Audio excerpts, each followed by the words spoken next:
really quick video of where I put information in terms of feedback on papers. So papers are obviously going to be a little different than, say, a quiz or a discussion thread that we're using. So all of you have access to this particular course. It is RES 101A CAG student resources. So absolutely amazing course to log into. I've put mine under view as a student so that we can see what you will see. But if we go over here, if we log in and we go onto that class, the 101A, and then we go to content here, we're going to get a list of options to review.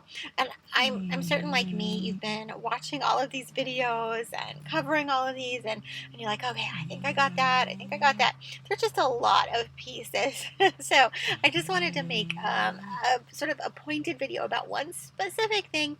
Also, I need to get your feedback because I'm hoping that the Brightspace works as it says it will, but Blackboard used to tell me that it would do certain features and then it didn't. And so I often emailed students instead of including some of these details in grading. So I'm including them in the hopes that Brightspace uses the functions the way I think they're using them, but I really want to know that you are being able to access all the stuff I'm sharing.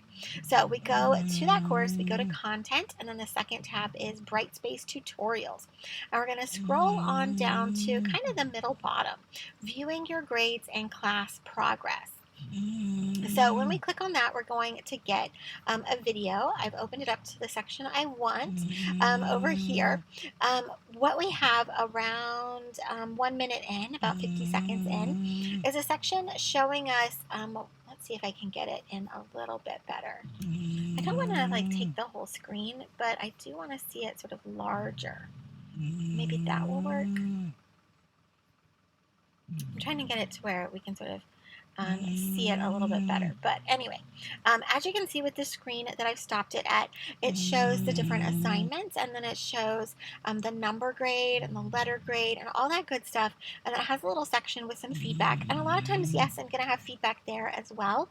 I like to give you links and examples in a lot of different spaces, sort of wherever I think they're going to be sort of easiest or best for you. But notice this different one right here. Each one of these says view graded rubric and the little blue markers under every assignment. So obviously we always have a rubric. But check out right here. It has like a different symbol and then it talks about that feedback. So I'm going to play a little bit of this. See view inline feedback, and you can click that link to see their comments. So as you can see here, there is some highlighting, there are markers, there are little comments, these little comment bubbles. I'm using lots of different symbols trying to figure out sort of what's best.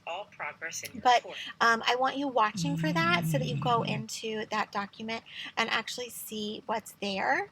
So let me go back a little bit further. So I want you checking in that, and I want you checking in that feedback area because I'm attaching, like if I've done a copy edit of your paper, I am attaching it there, that copy edited copy that I want you to see and be able to download.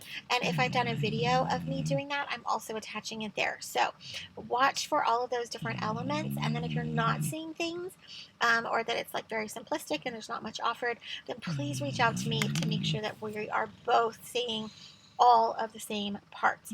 We're going to get this. It's going to be super simple as time goes on. But if you're like me, you're trying really hard to catch all this stuff. And I just want to make sure you're getting everything that I'm sharing because I want you to feel really confident and equipped. So see you out there in that course shell.